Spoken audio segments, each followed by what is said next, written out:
Hello friends, कैसे हो आप सभी। Welcome back to my channel. I hope आप सभी अच्छे होंगे। और आज का टॉपिक है असेसमेंट के ऊपर। आज हम टाइप्स पढ़ेंगे असेसमेंट की। तो सबसे पहले असेसमेंट के बारे में पता होना चाहिए। उसकी जो डेफिनेशन है वो है कि assessment is a way to measure if the learning objective of course are being met. फिर नेक्स्ट है valuable for both student and teacher in evaluating progress. तो असेसमेंट क्या होता है, जैसे आपके एग्जामिनेशंस होते हैं तो उसमें क्या होता है कि 75 मार्क्स थ्योरी और 25 मार्क्स आपके जो प्रैक्टिकल के होते हैं। कई कोर्स में हमारे असेसमेंट के होते हैं, तो उसमें जो होता है असेसमेंट इंटरनल होता है जो स्कूल कॉलेज की तरफ से रखते हैं।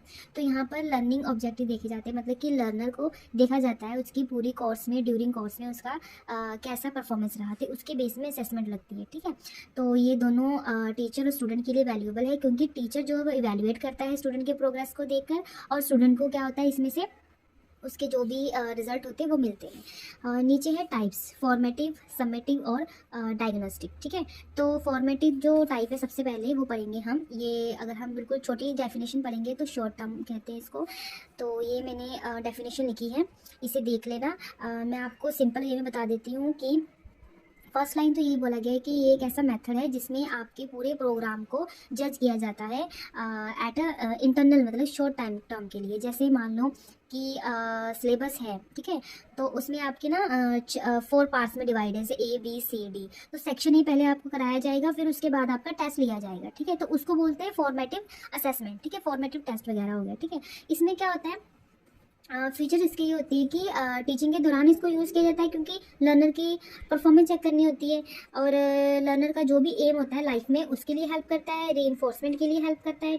फिर फीडबैक भी मतलब इजीली मिल जाती है, फ्लेक्सिबिलिटी है, डायग्नोस्टिक है, involve learner and use of learning style. ये आपके फॉर्मेटिव साइकिल हो गए। ठीक है, फीचर्स हो गए। तो ये साइकिल है यहाँ पर। और उसके बाद सबमिटिव में क्या होता है, डेफिनेशन से पता लग रहा है कि सबमिटिव का मतलब होता है सम करना, है ना। तो लास्ट में क्या करना है, उसको सम कर देना। ये एक्सटर्नल होता है। इस मेथड में क्या है,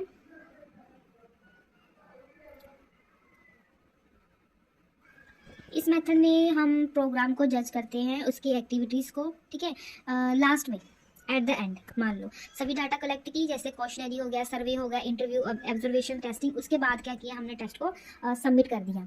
ठीक है, आपका जो फर्स्ट और सेकंड टर्म के एग्जाम हो गए, उसके बाद लास्ट में क्या हुआ, उसका फाइनल रिजल्ट हो रहा है। ठीक है, feature judgemental in nature, terminal है, वेल डिफाइंड है, वाइडर स्कोप है, सर्टिफिकेशन है, ग्रेडिंग, फाइंडिंग इफेक्टिवनेस, प्रिडिक्शन और थ्रेटिंग के लिए। इसके बाद हमारे पास थर्ड टाइप आ जाता है डायग्नोस्टिक टेस्ट है। ये एक सिस्टमैटिक साइंटिफिक प्रोसेस है, जिसमें डायग्नोस्टिक का मतलब होता है आपके ना उसमें हॉस्पिटल वगैरह में ही यूज़ होता है डायग्नोस करने के लिए, जो भी बीमारियाँ डिसीज़ होती है ना उसको फाइंड आउट करने के लिए कि कहाँ पर प्रॉब्लम है।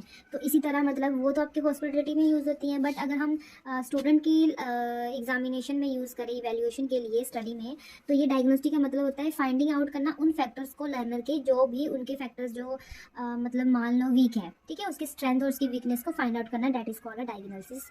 ठीक है, तो टाइप्स डायग्नोसिस के ये दूसरे टाइप्स है जो यूज़ होते हैं, प्रिवेंटिव और क्यूरेटिव। जिसमें प्रिवेंटिव का मतलब होता है कि कोई भी चीज़ होने वाली है तो उसको पहले रोक देना, ठीक है, होने से पहले। और क्योर का मतलब आपको पता है, डिसीज, वीकनेस वगैरह फाइंड करनी, तो लर्नर में हम उसकी वीकनेस फाइंड कर सकते हैं, है ना।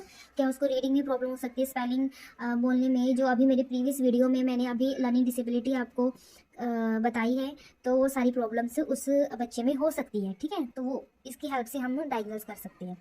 तो अगर आप मेरे चैनल में अभी नए हैं तो मेरे चैनल को सब्सक्राइब कीजिए, वीडियो को लाइक, शेयर, कमेंट करना बिल्कुल भी मत भूलिएगा, और वीडियो के एंड तक जरूर बने रहिए। बहुत ही छोटा टॉपिक रह चुका है। अब टाइप्स देखो, डायग्नोस्टिक टेस्ट के टाइप्स करते हैं दो, एक एजुकेशनल के बेस में होगा, एक नॉन एजुकेशनल के बेस में होगा। ठीक है, तो ये आज हमारे टाइप्स थे फॉर्मेटिव के, और समेटिव और डायग्नोस्टिक के टाइप्स थे हमारे असेसमेंट के। होप आपको ये वीडियो अच्छी लगी हुई हो। Thank you so much for watching my video.